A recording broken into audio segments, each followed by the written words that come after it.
అందరికీ నమస్కారమండి. తెలుగు కథల సంపుటికి స్వాగతం. నా పేరు శ్వేత. ఈరోజు మనం చెప్పుకోబోయే కథ కె.వి. నరేందర్ గారు రచించిన మ్యాచ్ ఫిక్సింగ్ అనే కథను విందామండి. కథలోనికి వెళ్లే ముందు మన ఛానల్ని మొదటిసారిగా చూస్తున్న వారైతే సబ్స్క్రైబ్ చేసుకోవడం మర్చిపోకండి.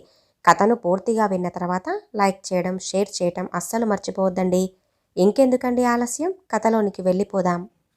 తెలతెలవారుతూ ఉండగానే ఆ రోజు పేపర్లో తన ఫోటోను చూసుకొని మురిసిపోయాడు పరంధామయ్య.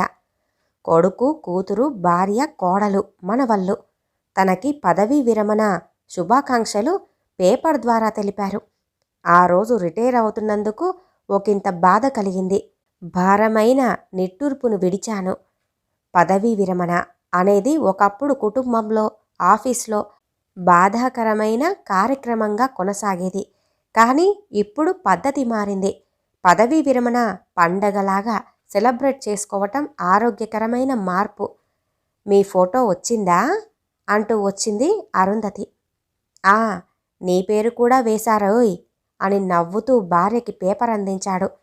చూశారా, మీ రిటైర్మెంట్ అనగానే కొడుకు, కోడలు, కూతురు అంతా కలిసి మీ మీద ప్రేమతో 4,000 ఖర్చు పెట్టి మరీ ఈ పేపర్లో వేయించారు అంది ఆనందంగా. అయినా రిటైర్మెంట్ అనగానే నువ్విక పనికిరావు పో అని వదిలించినట్టుగా కొంచెం బాధగానే ఉంది అన్నాడాయన. భలే వారండి, మీ ఒంట్లో ఇంకా పాఠాలు చెప్పే శక్తి ఉండొచ్చు, కానీ ప్రభుత్వం దృష్టిలో మీరిక విశ్రాంతి తీసుకోవాల్సిందే కదా. ఇక ఊరుకోండి, తర్వాత రావాల్సిన డబ్బులన్నీ సరిగ్గా వచ్చేలా ఇప్పటి నుంచే చూసుకోండి. ముందు ఆ వచ్చిన దాంట్లో నుంచి మీ అల్లుడికి 1,00,000 రూపాయలు ఇచ్చేయండి. వైదేహి వచ్చి ఇప్పటికే 1 రోజులైంది. ఫోన్లో విడాకుల నోటీస్ పంపిస్తానంటూ అల్లుడు అమ్మాయిని తరచూ బెదిరిస్తున్నాడట అందావిడ. అల్లుడికి ఇచ్చేది 50,000 కదే అన్నాడు బరువుగా. పెళ్ళై 5 ఏళ్ళయింది కదా, ఇప్పటికి ఫిక్స్డ్ చేస్తే మాకు రెట్టింపయ్యేవి. అందుకే 1,00,000 ఇవ్వండి అని వైదేహి కూడా వాదిస్తోందండి అందావిడ. అల్లుడు కన్నా వైదేహియే ఎక్కువ పోరు పెట్టడం తనకు బాధగా అనిపిస్తుంది. డబ్బు ముందు అన్ని బంధాలు గడ్డి పరకలైపోవటం మరింత బాధగా ఉంది అతనికి. ఆ వచ్చే డబ్బుతోనే అన్ని సమస్యలు తీరిపోతాయిలేండి. మనకిక ఎటువంటి డబ్బు సమస్యలు ఉండవు. కొడుకు, కోడలు ఇద్దరు ఉద్యోగస్తులే కదా అందావిడ. అప్పుడే కోడలు టీ తీసుకొస్తూ ఇద్దరికీ ఇచ్చింది. రాము క్యాంపుకి వెళ్తానన్నాడు కదమ్మా అంటూ అడిగాడు పరంధామయ్య. అవును మామయ్య, ఈరోజు వెళ్తారట, మళ్ళీ వారం తర్వాత వస్తారేమో అంది పొడి పొడిగా. 1 రోజుల నుంచి ఇంట్లో తిష్ట వేసి ఇంకా లేవని ఆడబిడ్డ మీద కోపంగా ఉంది కోడలు సరోజినికి. ఏమ్మా సరోజిని, వైదేహి ఇంకా లేవలేదా అంది అరుంధతి. లేదత్తయ్యా, రాత్రి వాళ్ళాయన ఫోన్ చేశాడట. విడాకుల నోటీస్ని పోస్ట్లో వేశాడట. వారంలో 1,00,000 ఇస్తేనే ఆ నోటీస్ని వెనక్కి తీసుకుంటానని కూడా అన్నాడట అని చెప్పేసి వెళ్ళిపోయింది కోడలు. ఆ మాట విని అరుంధతి వైదేహి గదిలోకి పోగా వాళ్ళ కుర్చీలో నుంచి లేచి పరంధామయ్య టీ కప్పుతో వరండాలోకి వెళ్ళిపోయారు. General insurance, provident fund, gratuity, leave salary అన్నీ కలిపి పరంధామయ్యకి 3.5 లక్షలు వచ్చాయి డబ్బు. అందులో నుంచి 1,00,000 రూపాయలు వైదేహికి ఇవ్వటంతో కొడుకు, కోడలు మొహాలు మార్చుకున్నారు. కానీ అంతకు ముందు రోజే పోస్టులో విడాకుల నోటీసు రావటంతో అంతా కంగారు పడ్డారు. చివరికి అల్లుడికి ఫోన్ చేసి పిలిపించి 1,00,000 చేతుల్లో పెట్టాక గాని వైదేహి బయలుదేరలేదు. ఆ రాత్రి కోడలు సరోజిని ఏదో నెపంతో ఇద్దరు పిల్లల్ని కూడా చితకబాదింది.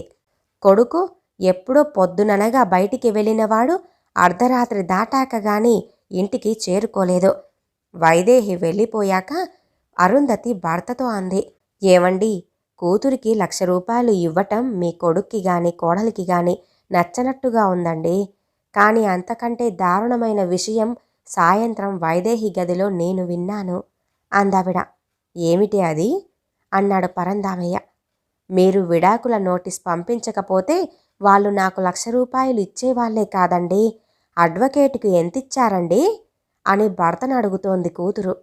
ఆయనేమో 1000 రూపాయలు అడిగితే 600 ఇచ్చాను అంటున్నాడు. దానికి వైదేహి పకపక నవ్వుతుందండి అంది భార్య.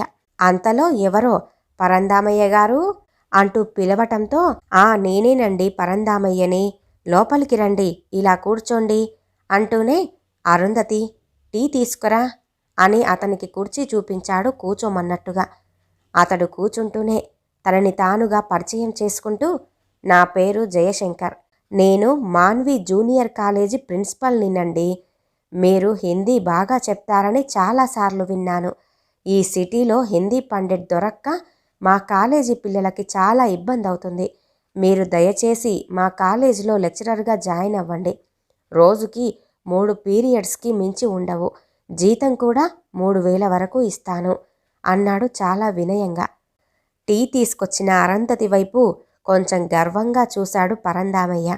జయశంకర్ టీ తీసుకొని, మీ నిర్ణయం వీలైతే రేపటి వరకు చెప్పండి అన్న అతని మాటలకు పరందామయ్య ఆలోచనల్లో పడ్డాడు. మా కాలేజీలో మీకు ఏ ఇబ్బంది ఉండదండి. మేమంతా మెడిసిన్, ఇంజనీరింగ్ కోర్సులకు ప్రిఫరెన్స్ ఇస్తూ సైన్స్ సబ్జెక్టుల్లో కష్టపడతాం, కానీ లాంగ్వేజెస్ విషయం పెద్దగా పట్టింపు లేదు సార్. అందుకే మీకు ఎటువంటి ఇబ్బంది ఉండదు అన్నాడు జయశంకర్. ఇదేదో మంచి అవకాశమే ఉన్నట్టుంది కదా అన్నట్టున్నాయి అరుంధతి చూపులు. సైన్స్ చెప్పే వాళ్ళకి మీరెంతిస్తున్నారు సార్ అంటూ అడిగింది అరుంధతి. 20,000 ఇస్తున్నానమ్మా అన్నాడు టక్కున. అయ్యో, మీరు సైన్స్ టీచర్గా రిటైర్ అయినా బాగుండేది కదండి అన్నట్టుగా మరోసారి చూసింది అరుంధతి భర్త వైపు. సరే, నా నిర్ణయం రేపు చెప్తానండి అన్నాడు పరందామయ్య. చెప్పడం కాదండి, మీరు తప్పకుండా రావాలి. ఇక వస్తున్నారు అంతే అనేసి వెళ్ళిపోయాడు జయశంకర్. పరందామయ్య నిట్టూర్చి, ఏమంటావ్ అన్నట్టుగా చూశాడు భార్య వైపు. ఒక్కసారిగా ఇంట్లోనే ఉండాలంటే మీకు కూడా బోరుగా ఉంటుందేమో. మంచి అవకాశం, అది కాక వెతుక్కుంటూ వచ్చాడతను. ఆలోచించండి. చేతనవుతుంది అనుకుంటేనే మీరెళ్ళండి, ఇక మీ ఇష్టం అంది భార్య. కాసేపు ఆలోచించాక కాలేజ్కి వెళ్ళాలని నిర్ణయించుకున్నాడు పరందామయ్య. 4 నెలలు గడిచిపోయాయి. అరుంధతికి ఉన్నట్టుండి ఓ రోజున ఛాతిలో నొప్పి ప్రారంభమైంది. ఆ రోజు ఆదివారం కావటంతో అంతా ఇంట్లోనే ఉన్నారు. స్ట్రోక్ ఎక్కువ అవటంతో హడావిడిగా తరలించారు ఆస్పత్రికి. ఆ దృశ్యం చూసి పిల్లలు సైతం ఏడుపు మొదలుపెట్టారు. నానమ్మకి ఏమైందోనని కంగారు పడ్డారు. ఆటోలో ఓ ఆస్పత్రికి వెళ్ళగానే ఆదివారం కావటంతో డాక్టర్లెవ్వరూ లేక ఓ జూనియర్ డాక్టర్ అన్ని రకాల టెస్టులు చేశాడు. పరందామయ్యలో ఆందోళన పెరుగుతూ ఉంటే కోడలు, కొడుకు ధైర్యం చెబుతున్నారు. అరగంట తర్వాత జూనియర్ డాక్టర్ ఆమెకి ఓపెన్ హార్ట్ సర్జరీ చేయటం మంచిదని చెప్పి, ఈ రోజున డాక్టర్లెవ్వరూ లేరు, హైదరాబాద్కి తీసుకెళ్ళండి అని సలహా ఇచ్చారు. అది విని కోడలు సరోజిని, మామయ్య, నా క్లాస్మేట్ శ్రీలక్ష్మి ఈ ఊర్లోనే డాక్టర్గా ప్రాక్టీస్ పెట్టింది. తను కూడా హార్ట్ స్పెషలిస్ట్. ఆదివారమైనా కూడా నా కోసం తప్పకుండా పరీక్ష చేస్తుంది. అక్కడికి వెళ్దాం అంది ఆదుర్దాగా. రాము కూడా భార్య మాటలు వినగానే అక్కడికే వెళ్దాం అనటంతో మళ్ళీ ఆటోలో శ్రీలక్ష్మి నర్సింగ్ హోమ్కి తరలించారు. సరోజిని వెళ్ళగానే తన ఫ్రెండ్ అయిన శ్రీలక్ష్మిని కలిసి అంతా వివరించింది. ఆమె హడావిడిగా వచ్చి రాగానే అరుంధతి నాలిక కింద ఓ టాబ్లెట్ని ఉంచింది. 10 నిమిషాల్లో నొప్పి క్రమంగా తగ్గాక అన్ని రకాల పరీక్షలు చేసింది. ఈవిడకు ఓపెన్ హార్ట్ సర్జరీ చేయాల్సినంత అవసరం లేదండి. మెడిసిన్స్ రాసిస్తాను, క్రమం తప్పకుండా అవి వాడండి అందావిడ. తర్వాత శ్రీలక్ష్మి ఎంతకీ కూడా ఫీజు తీసుకోమన్నా తీసుకోలేదు. అరుంధతి మామూలైపోయినా మొహంలో ఆందోళన ఇంకా తగ్గలేదు. తిరిగి అంతా ఇంటికి బయలుదేరారు. పరందామయ్య రిలీఫ్గా నిట్టూర్చారు. కానీ ఆ రాత్రే అనుకోని ఘోరం జరిగిపోయింది. అరుంధతి గుండెల్లో మరోసారి అలాంటి నొప్పే వచ్చి ప్రాణాల్ని పైపైనే తోడేసింది. నొప్పి తీవ్రమవుతూ ఉంటే బాధగా, నిస్సహాయంగా భర్త వైపు, కొడుకు వైపు, కోడలి వైపు, పిల్లల వైపు చూస్తూనే చనిపోయిందావిడ. 1 నెల రోజుల దాకా ఆ ఇంట్లో నిశ్శబ్ద స్తబ్దత విలయతాండవం చేసింది. ఆ తరువాత అరుంధతి జ్ఞాపకాలు ఇంట్లో ఉంటే రోజు రోజుకి బాధ పెడుతూ ఉన్నాయి కాబట్టి కనీసం కాలేజీకన్నా వెళ్తే బాగుంటుందేమోనని బయలుదేరాడు పరందామయ్య. అప్పటికే తను కూడా వెళ్ళిపోవటానికి తయారైన కూతురు వైదేహి సుట్కేస్తో వచ్చింది. నాన్నా, నేను వెళ్తున్నాను, ఆయనకి వంటలకి ఇబ్బందవుతుందట అంది కూతురు. సరేనమ్మా, మీ అన్నయ్య క్యాంపులకి, మీ వదిన ఆఫీస్కి, పిల్లలు స్కూళ్ళకి వెళ్ళాక నాకు కూడా ఈ ఇంట్లో మీ అమ్మ జ్ఞాపకాలు బాధ పెడుతున్నాయి. అందుకే నేను కూడా మళ్ళీ ఈ రోజు నుంచే కాలేజీకి వెళ్దామనుకుంటున్నాను అన్నాడాయన. సరే నాన్నా అంటూ ఆగిపోయింది కూతురు. ఏంటమ్మా, బస్టాండ్ వరకు రావాలా అంటూ అడిగాడు తండ్రి. అది కాదు నాన్న, ఆ రోజు నేనొచ్చేసరికి అమ్మని పాడపై ఉంచారు. అమ్మ మీద 4 తులాల పుస్తెలతాడు ఉండాలి. అన్నయ్యో వదినో తీసుంటారు. తల్లిమీది సొమ్ములు కూతురికే చెందుతాయని ఆయన వచ్చేటప్పుడే గుర్తు చేశారు మరి అంది కూతురు. పరందామయ్య మనసులో గుండు పిన్నుతో గుచ్చినట్లుగా అయ్యింది. మీ అమ్మ చనిపోయిన బాధలో నాకా విషయమే తెలియలేకపోయిందమ్మా. బహుశా సరోజిని తీసుండొచ్చు. మళ్ళీ నువ్వు ఇంకోసారి వచ్చినప్పుడు ఈ విషయం గురించి ఆలోచిద్దామమ్మా అన్నాడు బయలుదేరుతూ తండ్రి. వదిన మాట వరుసకైనా ఆ ప్రస్తావన తేలేదు నాన్నా అంది కొంచెం కోపంగా కూతురు. మీ అమ్మ పోయాక ఇంటి పని, వంట పని, ఆఫీస్తో సరోజినికి కూడా తీరిక లేదు కదమ్మా, అందులో మర్చిపోయిందేమో. మీ వదిన అలాంటిది కాదులే తల్లి అన్నాడు. బయటికి వచ్చాక ఆటోని పిలిచి వైదేహిని ఎక్కించాడు. కాసేపు ఆలోచించాక కాలేజ్కి వెళ్ళాలని నిర్ణయించుకున్నాడు పరందామయ్య. ప్రిన్సిపల్ జయశంకర్ అటెండర్తో పరందామయ్యని తన గదిలోకి పిలిపించాడు. అప్పటికే స్టాఫ్ మీటింగ్ ప్రారంభమైంది. పరందామయ్య గదిలోకి రాగానే, కూర్చోండి మాస్టారు, మీరు ఇంటర్ ఫస్ట్ ఇయర్లో సుజల అనే అమ్మాయిని చాలా సీరియస్ అయ్యారట అంటూ అడిగాడతను. అవునండి, ఆ అమ్మాయి ప్రవర్తన ఎందుకో బాగుండటం లేదు. ఆ పిల్లతో క్లాస్ అంతా డిస్టర్బ్ అవుతోంది అన్నారాయన.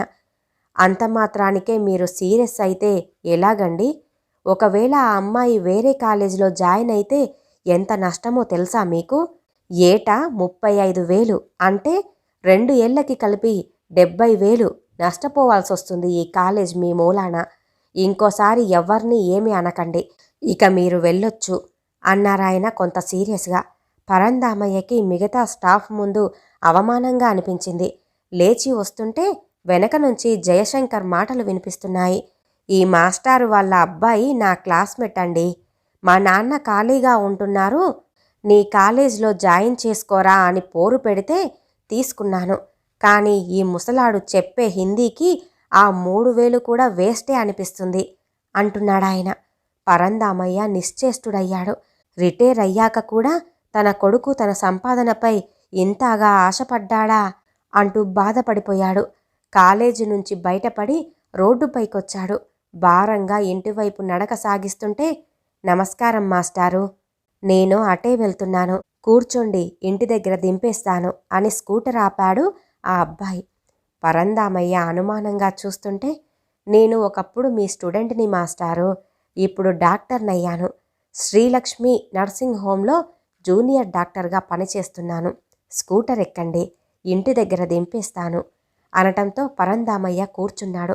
స్కూటర్ వేగంగా నడుపుతూనే అతడు, మాస్టారు, మీరేమీ అనుకోనంటే ఓ విషయం చెప్తాను అన్నారాయన.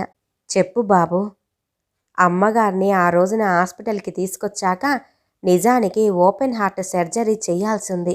కానీ మీ కోడలు డాక్టర్ అమ్మ ఫ్రెండ్స్ కావటంతో మీ కోడలు రేపో మాపో చచ్చే ఈ ముసలావిడకి హార్ట్ సర్జరీ అవసరమా? అనవసరంగా 2 లక్షలు ఖర్చు చేయటం ఎందుకు అంటూ డాక్టర్ గారిని చెయ్యొద్దని ఒప్పించింది అంటూ చెప్పిన ఆ అబ్బాయి మాటలకు పరందామయ్య గుండె బ్లాస్టింగులా పేలిపోయింది. కళ్ళు చీకట్లు కమ్మాయి. ఇంకా అతడేదో చెప్తున్నా వినిపించుకోలేదు. పావు గంటలో అతడు ఇంటి ముందు దింపేసి వెళ్ళిపోయాడు. ఇంట్లోకి నడిచే ఓపిక కూడా లేక వరండాలోని వాలు కుర్చీలో కూలబడిపోయాడు. మనసు అల్లకల్లోలమైంది. ఇంటి ముందు క్రికెట్ ఆడుకుంటున్న పిల్లలంతా ఒక్కసారిగా వచ్చి, తాతయ్య, మ్యాచ్ ఫిక్సింగ్ అంటే ఏంటి అంటూ అడుగుతున్నారు. బుకీలు అంటే ఏంటి తాతయ్య అంటూ అడిగాడు మరో మనవడు. బుకీలంటే ఆ డాక్టరమ్మ, ఆ ప్రిన్సిపలు, నా అల్లుడురా. మానవ సంబంధాలపై బెట్టింగ్ ఆడుతున్నారే, మీ అమ్మ, మీ ఆంటీ, మీ నాన్న వీళ్ళంతా ఫిక్సర్లు. జాతిని, దేశాన్ని ప్రేమించే సంస్కృతి కనుమరుగు అవుతుంటే ఆటలే కాదు, కుటుంబాలే విచ్ఛిన్నమైపోతున్నాయి. ఇంతకన్నా విచారమైంది మరేదీ కాదేమో, ఇంతకన్నా శాంతి భద్రతల సమస్య ఇంకేదీ లేదేమో. ఆట కన్నా కుటుంబం చాలా గొప్పది. కుటుంబంలోని మానవ బంధాలను చెల్లాచెదరు చేసే ఈ ఫిక్సింగ్లను ఎదుర్కోవటానికి ముందు ముందు మీరు అగ్ని పరీక్షలే కాదు, అణు పరీక్షల్లాంటి పరిస్థితుల్ని ఎదుర్కోవాల్సి వస్తుందిరా పిల్లలు అంటూ పరందామయ్య మాటలు పైకి చెప్పలేకపోయాడు. మనసు మాత్రం ఘోషిస్తుంది. కళ్ళల్లో నుంచి నీళ్లు ధారాపాతమయ్యాయి. అదేంటి తాతయ్య, మ్యాచ్ ఫిక్సింగ్ గురించి అడిగితే నువ్వెందుకు ఏడుస్తున్నావు అంటూ అడుగుతున్నారు ఆ పిల్లలు భుజాలు తడుతూ. అతడి కళ్ళు మూతపడ్డాయి. వాళ్ళు కుర్చీలో ఒరిగిపోయాడు. మ్యాచ్ ఫిక్సింగ్ అంటే తాతయ్యకు కూడా తెలియక నిద్రపోయాడు అనుకొని ఆ పిల్లలు క్రికెట్ ఆటలో మునిగిపోయారు. కానీ వాళ్ళు కుర్చీలో కూర్చున్న అతని కళ్ళు శాశ్వతంగా మూతపడ్డాయని ఆ పిల్లలు తెలుసుకోలేకపోయారు. ఈ కథ ఇంతటితో సమాప్తమండి. ఈ కథ గనుక మీకు నచ్చినట్లయితే లైక్ చేయండి, షేర్ చేయండి, అలాగే సబ్స్క్రైబ్ చేసుకొని మన ఛానల్ని ఎంకరేజ్ చేయండి. మీ యొక్క విలువైన అభిప్రాయాలను కూడా కామెంట్ రూపంలో తెలియజేయండి. ఇంత మంచి కథను మనకు అందజేసిన కెవి నరేందర్ గారికి ధన్యవాదాలు తెలియజేసుకుంటున్నానండి. మరొక మంచి కథతో మళ్ళీ కలుద్దామండి. నమస్కారం.